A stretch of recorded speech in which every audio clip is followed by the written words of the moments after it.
su, él ha venido hilvanando su argumento, y el argumento ha girado en torno a la necesidad de los creyentes de recordar que para poder funcionar juntos y trabajar juntos, se hace indispensable que tengamos una actitud humilde. La humildad es la clave, o una de las claves para poder trabajar, eh, combatir juntos, ¿verdad? Como él ha dicho al principio de la carta, combatiendo unánimes por la fe del Evangelio. Ahora en el capítulo 4, luego de pasar por varias partes, ¿verdad?, de la carta, llega a esta parte final, eh, que incluye exhortaciones que nosotros llamamos prácticas, y también palabras de gratitud hacia los creyentes. Así que, hermanos míos, amados y deseados, gozo y corona mía, estad así, firmes en el Señor. Estad firmes de esta manera, amados. Eh, quizá lo que él pretende decir aquí es que la firmeza esté caracterizada por su amor. Y en el versículo 2, él va a ingresar esta exhortación con nombre y apellido. Ruego o exhorto o animo a Evodia, y también ruego o exhorto o animo a Síntique a que tengan una misma actitud en el Señor, una misma manera de pensar. ¿Ok? Vocablo sentir. Asimismo te ruego también, asimismo te ruego también a ti, compañero fiel. No sabemos quién es el compañero fiel, ¿no?, que ayudes a estas que combatieron juntamente conmigo en el Evangelio, con Clemente también, y los demás colaboradores míos cuyos nombres están escritos en el libro de la vida. Regocijaos en el Señor siempre. Otra vez digo, regocijaos. Vuestra gentileza sea conocida de todos los hombres. El Señor está cerca. Por nada estéis afanosos, sino sean conocidas vuestras peticiones delante de Dios en toda oración y ruego, con acción de gracias. Y la paz de Dios sobrepasa todo entendimiento, guardará vuestros corazones y vuestros pensamientos en Cristo Jesús. Por lo demás, hermanos, todo lo que es verdadero, todo lo honesto, todo lo justo, todo lo puro, todo lo amable, todo lo que es de buen nombre, si hay virtud alguna, si hay algo digno de alabanza, en esto pensad. Lo que aprendisteis y recibisteis y oísteis y visteis en mí, esto haced, y el Dios de paz estará con vosotros. En gran manera me gocé en el Señor de que ya al fin habéis revivido vuestro cuidado de mí, de lo cual también estabais solícitos, pero os faltaba la oportunidad. No lo digo porque tenga escasez, pues he aprendido a contentarme cualquiera que sea mi situación. Sé vivir humildemente y sé tener abundancia. En todo y por todo estoy enseñado, así para estar saciado como para tener hambre, así para tener abundancia como para padecer necesidad. Todo lo puedo en Cristo que me fortalece. Sin embargo, bien hicisteis en participar conmigo en mi tribulación. Sabéis también vosotros, los filipenses, que al principio de la predicación del Evangelio, cuando partí de Macedonia, ninguna iglesia participó conmigo en razón de dar y recibir, sino vosotros solos. Pues a una Tesalónica me enviasteis una y otra vez para mis necesidades. No es que busque dádivas, sino que busco fruto que abunde en vuestra cuenta. Pero todo lo he recibido y tengo abundancia, estoy lleno, habiendo recibido de Epafrodito lo que enviasteis, olor fragante, sacrificio acepto, agradable a Dios. Mi Dios pues suplirá todo lo que os falta conforme a sus riquezas en gloria en Cristo Jesús. Dios y Padre nuestro sea gloria por los siglos de los siglos. Amén. Saludad a todos los santos en Cristo Jesús. Los hermanos que están conmigo os saludan. Todos los santos os saludan, y especialmente los de la casa de César. La gracia de nuestro Señor Jesucristo sea con todos vosotros. Amén. Muy bien, ahí se nos acaba Filipenses. No creo que terminemos hoy, pero ya vamos acercándonos hacia el final. Hoy día vamos a continuar con esta situación, ¿verdad? No sabemos cuál es el problema que ocurrió con Evodia y Síntique. Pablo se enfoca en la actitud ideal para que estas hermanas puedan otra vez volver a, como decimos en Chile, volver a las pistas, ¿verdad? No sabemos el problema, lo cual es muy interesante, ¿verdad?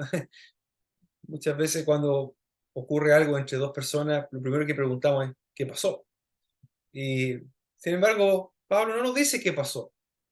Lo único que dice es que piensen lo mismo, que tengan una misma actitud.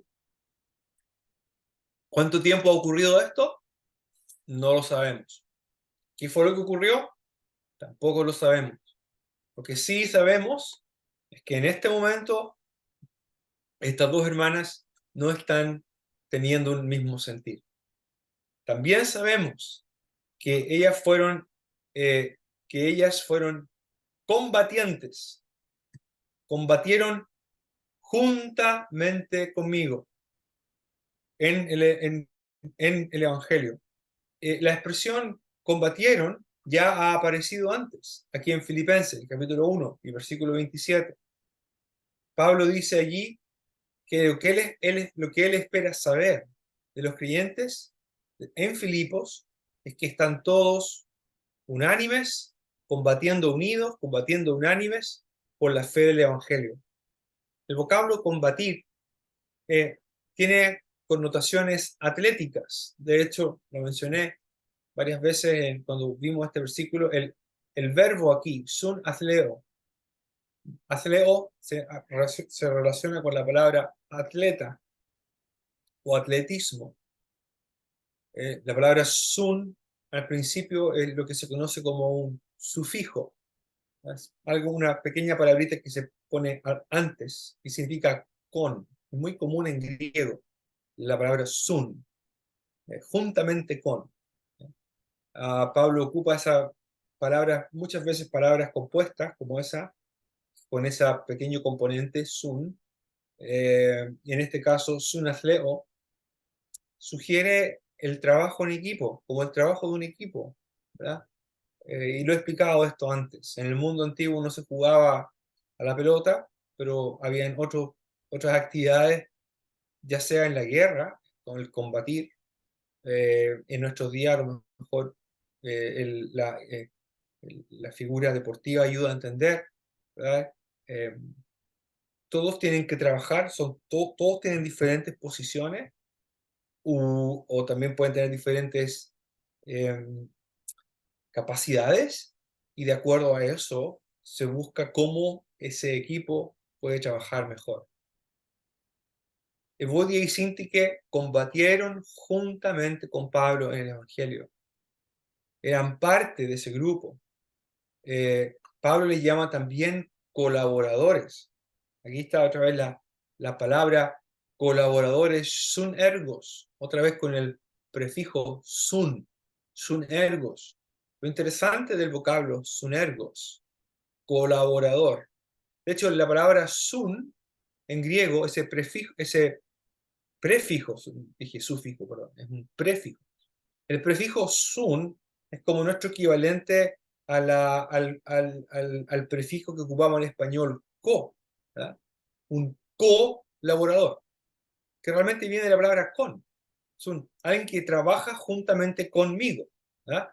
Un colaborador, un efecto colateral, etc. Es decir, un efecto que se expande, ¿verdad? Usamos ese prefijo todo el tiempo, no me acuerdo otro ejemplo en estos momentos. Pero colaborar es trabajar juntamente con alguien. Eh, y Pablo ocupa este vocablo colaboradores. El vocablo colaboradores, sunergos aparece solamente 13 veces en el Nuevo Testamento. Y de esas 13 veces, 12 es ocupada por el apóstol Pablo. 12 veces, de las 13 veces, Pablo ocupa la palabra colaborador. De pasadita, Pablo no era un individualista. Pablo no era alguien que las hacía todas, ¿verdad? No era alguien que dice, no, aquí soy el único capaz de hacerlo. Era trabajar juntamente con, servir juntamente con. Pablo no le llama mis subordinados. Pablo no le llama mis ayudantes. Pablo le llama a mis colaboradores. Colaboradores. Trabajan juntamente conmigo. ¿A quiénes le llama Pablo colaboradores? Aquí tengo un listado cortito. Pablo le llama colaboradores, por ejemplo, a Timoteo, mi colaborador. Es más, en 1 Corintios él dice que nosotros somos colaboradores de Dios. De Tito dice que es mi compañero y colaborador. En Filipenses, Pablo ya llamó a Epafrodito mi hermano y colaborador. En Colosenses 4:11, Pablo menciona a alguien llamado Jesús, llamado Justo, que son los únicos de la circuncisión que me ayudan, colaboran conmigo, juntamente conmigo, en el reino de Dios. En primera de Tesalonicenses, Pablo vuelve a mencionar a Timoteo como mi colaborador. En Filemón vuelve Pablo a llamar a Timoteo mi colaborador. En Filemón, versículo 24, Pablo se refiere a Marcos, a Aristarco, a Demas y a Lucas como mis colaboradores. Pablo llama a Priscila y Aquila mis colaboradores. Este es el vocablo que Pablo ocupa para hablar de Evodia y Síntique. Aquí menciona a Clemente y los demás colaboradores míos. Hay otros que no menciona por nombre, pero dos cosas interesantes aquí. Todos esos colaboradores tienen sus nombres registrados en el libro de la vida. Qué interesante, ¿verdad? No lo tengo aquí a la mano, pero aquí en un cajón guardado tenemos nuestra libreta de familia. Usted sabe lo que es una libreta de familia. En Chile todos sabemos lo que es. Un documento muy importante. Y ahí tenemos, los que somos padres, están registrados los nacimientos. Si algún familiar cercano ha fallecido, se incluye también. Pero quiero resaltar lo de los hijos, porque en el caso de nuestra libreta tenemos 3 hijos. Sus nombres están escritos en el libro de la familia de los Seguel-Rogers. Ninguno de ellos es más hijo que otro. Ninguno de ellos es más o menos hijo que su hermano o hermana. Los 3 tienen su nombre escrito en el mismo libro, dando a entender que pertenecen a la misma familia. Pertenecen a la misma familia, por tanto tienen los mismos privilegios y tienen los mismos derechos y las mismas responsabilidades. No hay algo que los posicione como mejor, peor, superior o inferior. Esto es lo importante del argumento de Pablo aquí. Él está diciendo, esto lo está escuchando Evode y Sinti, que es muy probable que lo están escuchando. No lo sabemos, pero es posible, muy posible, que están escuchando. Y Evode y Sinti que pensarán, mi nombre está ahí. A veces cantamos, con pluma de oro, con pluma de oro escrito está, ¿verdad? No sé si lo cantan allá o no. Con pluma de oro escrito está mi nombre más allá. Nuestro cristianismo, ¿sabe cuál es uno de nuestros problemas, hermano? Que nuestro cristianismo lo hemos hecho demasiado individualista. Es mi nombre escrito, ¿verdad? yo soy salvo. Está bien, soy individual, pero soy yo, soy yo, soy yo. Y eso es verdad.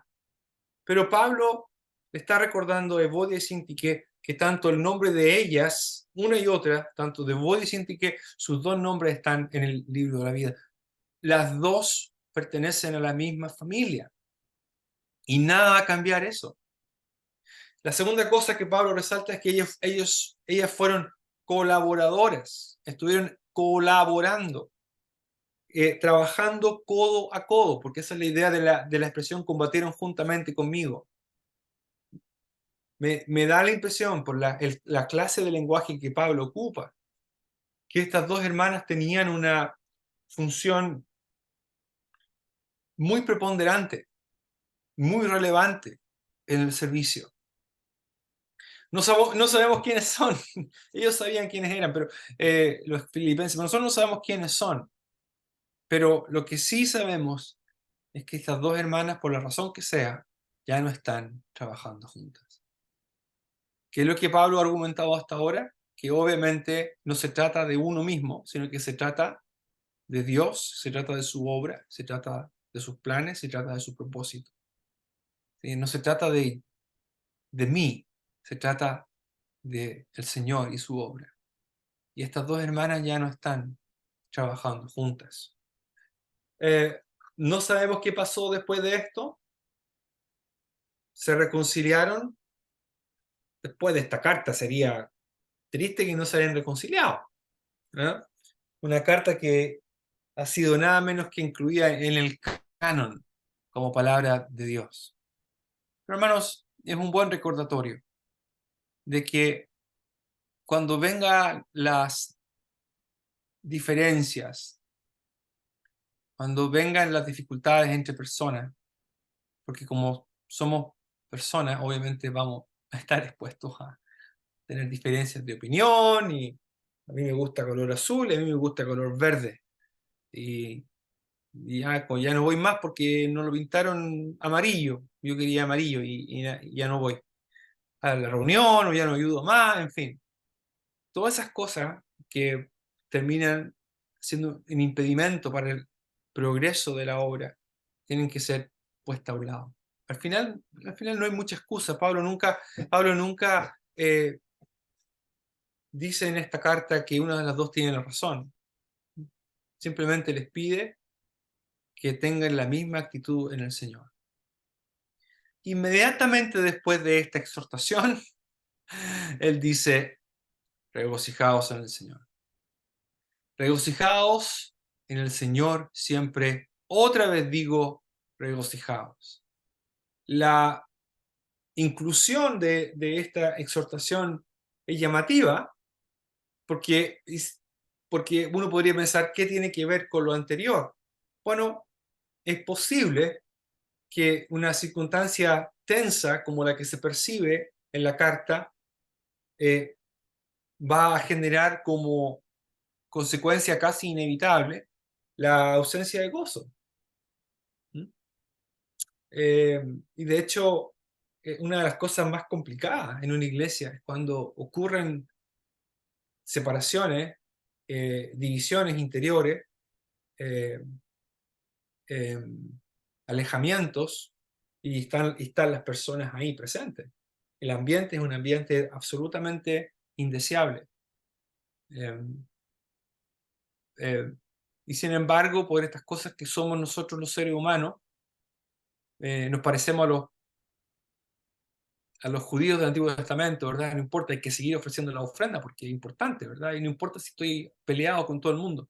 Y entonces igual seguimos como si nada pasara, ¿verdad? Y se siguen haciendo las reuniones, y se sigue yendo el domingo en la mañana a partir el pan y a beber del vino y a celebrar el gran amor que tuvo el Señor por mí. Pero soy incapaz de arreglar mi situación con mi hermano o mi hermana. Es una contradicción, ¿verdad? Y de hecho el Señor dice, mire, primero arregle esto antes de ir a ofrecer su ofrenda. Por tanto, la ausencia del gozo es una consecuencia casi inevitable en medio del conflicto. Pablo anima a los creyentes a regocijarse. Obviamente ha entregado los pasos a seguir, las direcciones a tomar. Pablo ha indicado lo que se debe hacer. Y una vez que eso se hace, lo que corresponde es regocijarse. Pero no es cualquier gozo. No es un gozo simplemente, bueno, ahora nos alegramos porque hicimos las paces, vamos a hacer un asadito para celebrar la unidad. Cuando los equipos de fútbol andan mal y el equipo está tenso y el equipo está dividido, y bueno, se hace un asado de camaradería para limar las asperezas. Pero Pablo no dice regocijaos porque se reconciliaron, más bien dice la, la esfera de ese gozo, la esfera de ese gozo es en el Señor. Y el gozo no tiene que ver, no es sinónimo de alegría, ¿ok? La alegría tiene sus momentos, mientras que el gozo es una cuestión permanente. Incluso en medio de circunstancias difíciles, en medio incluso de días donde uno puede estar triste, hay un gozo que permanece. Es el gozo de saber que uno está en las manos del Señor y es el gozo de saber que uno está en la voluntad del Señor. Aunque a veces haya cosas que son tristes, ¿no? Circunstancias que pueden ser tristes o frustrantes o inciertas. El gozo el gozo es un gozo en el Señor. Y eso es lo importante aquí. Pablo repite otra vez, regocijaos. Hay una segunda cosa que Pablo menciona que es importante y que se puede perder como resultado de un conflicto no resuelto, como es el caso de Boide y Síntique. Vuestra gentileza sea conocida de todos los hombres. La palabra gentileza es una palabra muy bonita. La Biblia de las Américas la traduce como bondad, vuestra gentileza, vuestra bondad. La Nueva Traducción Viviente dice que todo el mundo vea que son considerados en todo lo que hacen. La NBI dice que vuestra amabilidad sea evidente a todos. Vuestra gentileza, vuestra bondad, vuestra amabilidad, vuestra consideración. Sea evidente, dice la Nueva Versión Internacional. La NTV dice que todo el mundo vea, que todo el mundo se dé cuenta. ¿Se ha fijado, hermano, hermana, que las personas pueden ser conocidas por dos cosas? Por ser mal genio y por ser áspero y tosco y parco y nadie le quiere hablar a esa persona, o por ser una persona generosa y amable. Que un creyente sea parco y que nadie quiere ir a hablarle porque es parco, porque es tieso de mechas cortas y todos los chilenismos que me puedo acordar en este momento, francamente no es una muy buena señal. No es una muy buena manera de predicar el Evangelio, la verdad. ¿Cómo podemos predicarle el evangelio a alguien si no mostramos gentileza? Y claro, a veces puede ser que nos levantamos con el pie izquierdo y no vamos a responder de la mejor manera. Bueno, creo que lo mejor que podemos hacer ahí es que si hemos tenido una mala actitud por la razón que sea, inmediatamente pedir disculpas. Y decir, perdóneme porque no tuve la mejor actitud en esto, por la razón que sea.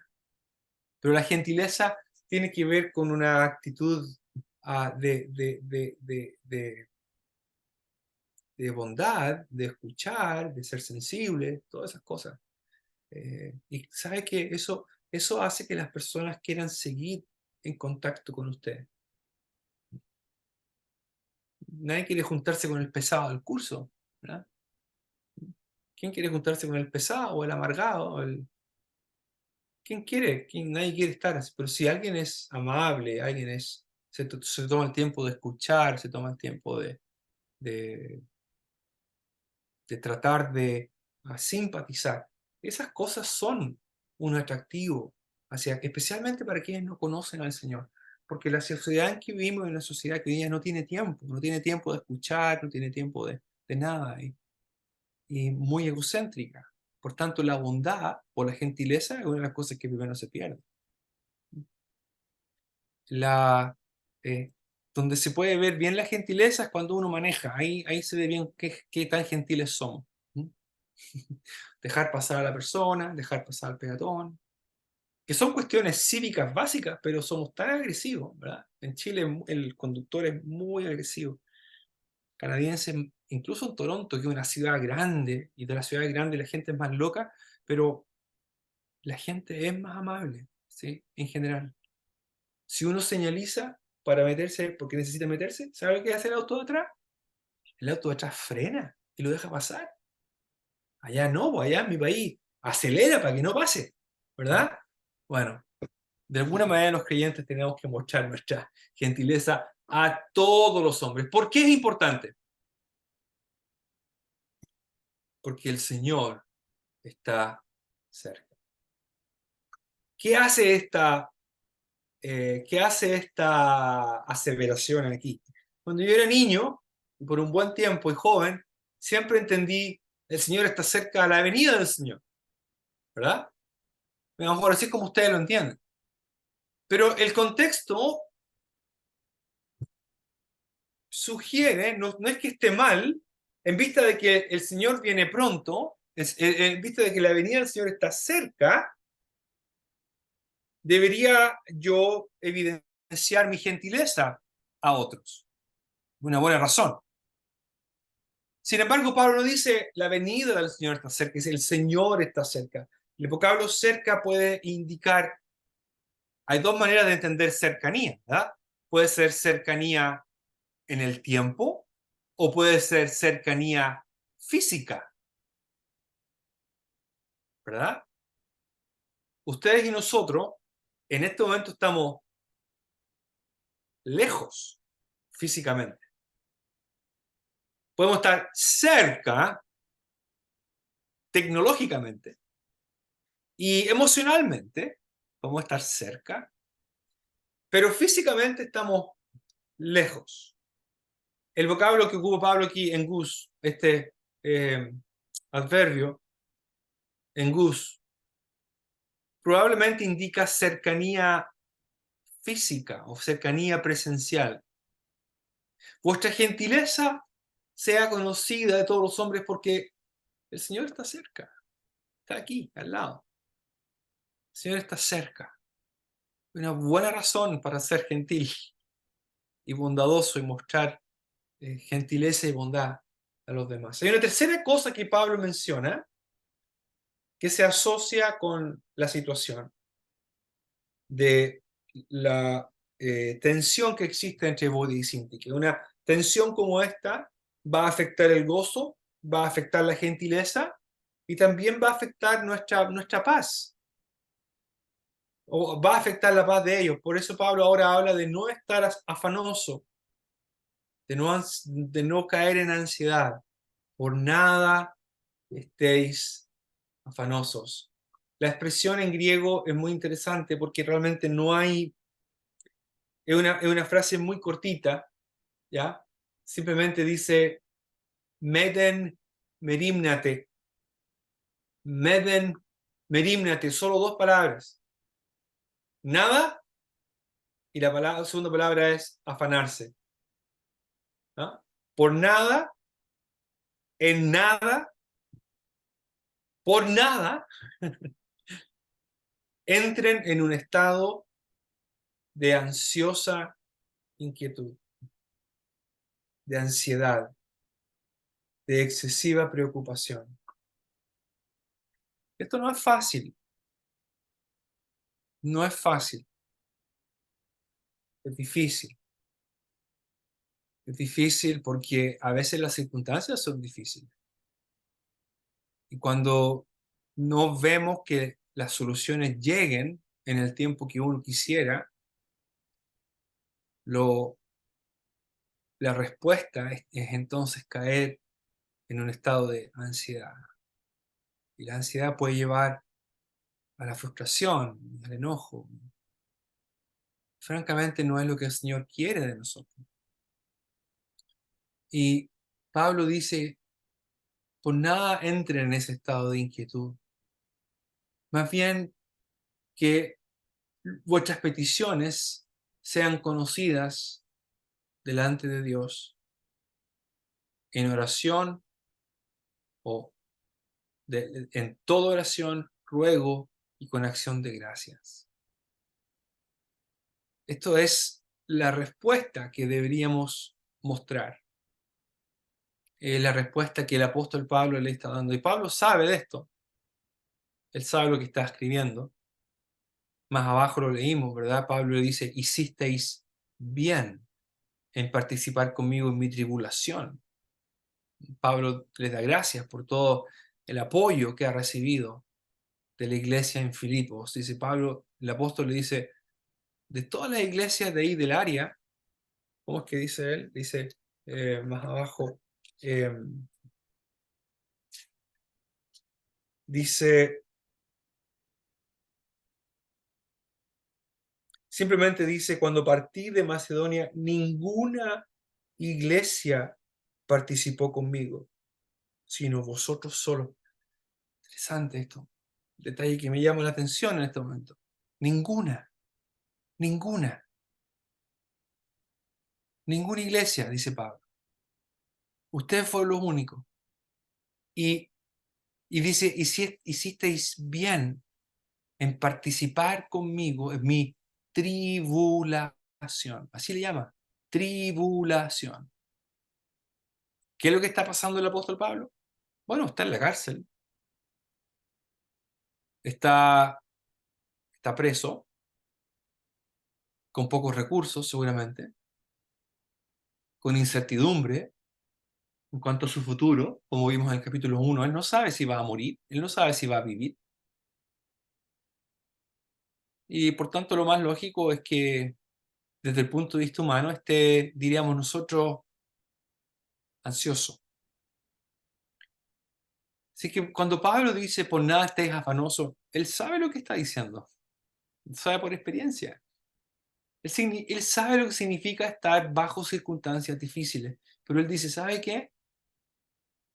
Pongan delante de Dios sus peticiones. Pero Dios sabe lo que necesito. El Señor dice en el Sermón del Monte, antes que incluso le pidáis a vuestro Padre, Él ya sabe de qué cosas tenéis necesidad, ¿verdad? Entonces, ¿para qué pedir? ¿Para qué hablar? ¿Para qué orar si al final Dios sabe? Bueno, la oración, como hemos comentado más de una vez, no es para informar a Dios. La oración no es para eso. La oración lo que hace es conectarnos con Dios. Nos permite entrar en su presencia y recordar que dependemos de Él y que Él nos sostiene. Por eso Pablo incluye acción de gracias, porque sabe que al fin y al cabo Dios va a proveer la salida de alguna manera. Pablo dice que como resultado de poner las peticiones delante de Dios en toda oración y ruego, con acción de gracias, como resultado de todo ello, la paz de Dios, y la paz de Dios que trae como resultado sobrepasar todo entendimiento, es decir, es capaz de superar la lógica. Es la palabra entendimiento, la palabra nous. Podríamos decir, la paz de Dios sobrepasa nuestra capacidad mental de entender cómo las cosas se van a solucionar, cómo las cosas pueden cambiar de rumbo, e incluso si no se solucionan, e incluso si no cambian de rumbo, aún así la paz de Dios está garantizada. Esto es lo difícil, obviamente. Así que supongo que para nosotros, para mí primero, y para todos nosotros, es importante y muy importante recordar que cuando tenemos ausencia de paz, porque a lo mejor necesitamos orar más o buscar más la dirección o la presencia del Señor. El no afanarse no quiere decir que uno no tome acciones. No afanarse no significa no hacer nada. Muchas veces hay que buscar una solución. Muchas veces hay que trabajar por una solución. Pero lo hacemos confiando en el Señor, en que Él va a abrir las puertas. El afanarse muchas veces lo que hace la ansiedad es paralizarnos. Y efectivamente eso es lo que no tiene que pasar. Oramos, el Señor nos da paz, sabiduría. Mire, guardará vuestros corazones y vuestros pensamientos en Cristo Jesús. Esto es tremendamente importante también. Porque obviamente es nuestro corazón y nuestro pensamiento donde se pelea la batalla. Ahí es donde se pelea. Es ahí. La pelea es en la mente, en la cabeza. ¿Cómo se combate eso? Versículo 8. Por lo demás, hermanos, todo lo que es verdadero, todo lo honesto, todo lo justo, todo lo puro, todo lo amable, todo lo que es de buen nombre, si hay virtud alguna, si hay algo digno de alabanza, en esto pensar. La mente es el campo de batalla. La NTV dice, y ahora, amados hermanos, una cosa más para terminar. Concéntrense, concéntrense en todo lo que es verdadero, todo lo honorable, todo lo justo, todo lo puro, todo lo bello, todo lo admirable. Quizás una de las terapias más efectivas frente a la ansiedad es ver los pajaritos. ¿Sí? Hermano Pablo, dirá usted.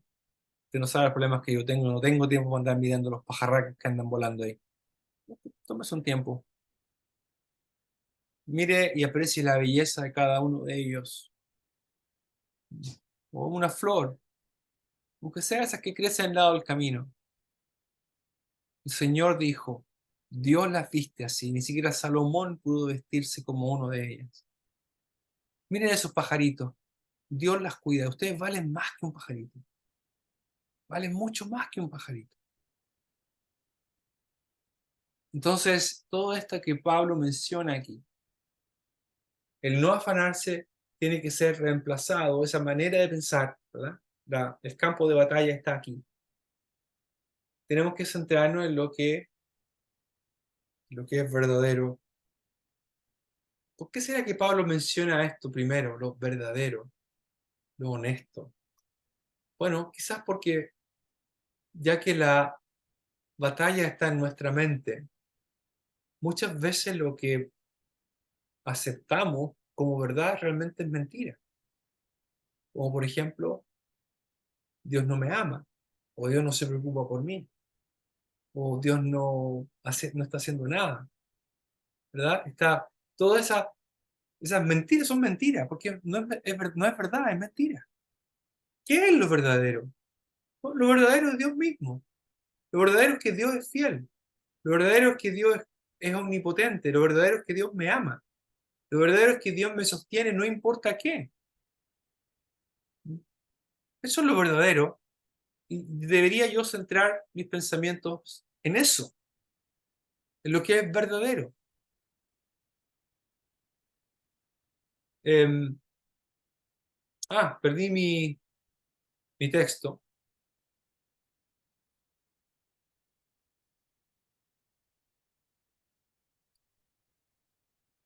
Ok. Pero mire, yo le dije iba a terminar como unos 10 minutitos más. ¿Le escuchamos bien, hermano? ¿Cómo? ¿Perdí conexión? Le escuchamos bien, no sé qué pasó con el texto. Se me cerró el programa. Ah, ok. El software que yo ocupo, eso fue lo que pasó. Mi computador se está poniendo viejito, entonces le están entrando algunas mañas. Se pone medio mañoso. Pero de todas maneras, a ver si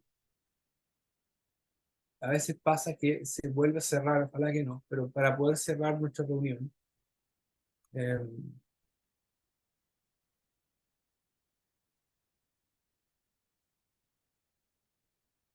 ok, Pablo entonces dice, todo lo verdadero, todo lo honesto, todo lo justo, todo lo puro, todo lo amable, todo lo que es de buen nombre, todo lo que es bueno, en el fondo todo lo que proviene de Dios, sus virtudes, todo eso, en esto pensar, en esto pensar. Eh, la idea de pensar aquí es, podríamos decir, estas cosas, considérenlas. Esa es la idea aquí. No es solamente pensar, sino la idea es también de evaluar. De hecho, el vocablo pensar aquí, en el idioma griego, pensar aquí, la idea de pensar es un vocablo que se asocia con contabilidad. Contar cuidadosamente, evaluar. Estas cosas evalúen, estas cosas considérenlas. ¿Qué dice otras traducciones? La Biblia de las Américas dice, en esto meditar. La nueva traducción viviente dice, concéntrense, concéntrense. Piensen en cosas excelentes, más abajo. La NBI dice, por último, hermanos, consideren bien todo lo que es verdadero, todo lo respetable, etc. Qué gran lección el apóstol nos ha dejado para nosotros. Vivimos en una sociedad y en tiempos donde es tan fácil eh, caer en la ansiedad y en todas estas cosas. Y Filipenses 4 nos recuerda que hay una mejor cosa que hacer, aunque las circunstancias quizás no cambien de inmediato. Para Pablo las circunstancias no fueron, humanamente hablando, podríamos decir, no fueron mejor. Ya Pablo está en su casi último tiempo, es probable que él salió libre, quizás tuvo un tiempo para predicar, pero después finalmente fue a Roma y fue decapitado ahí. Pero él, ya hemos visto que en esta carta él veía su vida como una vida de compromiso y como un sacrificio que estaba siendo derramado eh, delante del Señor.